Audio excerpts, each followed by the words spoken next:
Did you know that most of what we picture about the three wise men at Christmas isn't actually what Scripture says? For example, the Bible never calls them wise men, and it never says there were three of them. And they didn't actually show up in Bethlehem until Jesus was a toddler. And on top of that, and this one might surprise you, the Magi weren't Jewish sages or Torah scholars looking for the long-promised Messiah.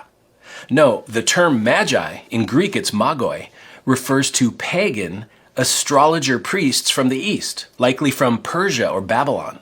These were men steeped in an ancient pagan worldview shaped by the stars and omens and magic spells.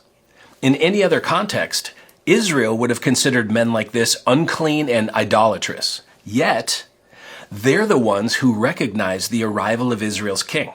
And what do they do when they finally find him? Matthew's gospel says they fell down and worshiped him and gave him expensive gifts. These are pagan Gentiles bowing before a Jewish child, acknowledging him as king. This isn't a throwaway detail. Matthew's making a tremendous point here. He gives us a staggering preview of Christ's mission. Yes, Jesus is the fulfillment of Israel's hope. But he didn't come for Israel alone. Right from the beginning, God is drawing the nations to his Messiah.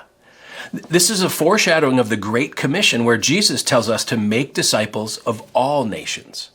So before Jesus speaks a word or performs a miracle or calls his first disciple, the nations are already coming to him. Amazing. Yes, of course, the shepherds, who were faithful Jews, glorified and rejoiced and praised God, and so did Mary and Elizabeth and Zechariah.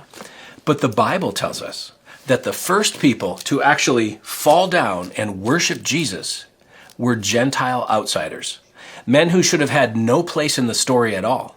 So the next time you see a nativity scene with the wise men gathered around the manger, remember, they weren't actually there that night. They came later.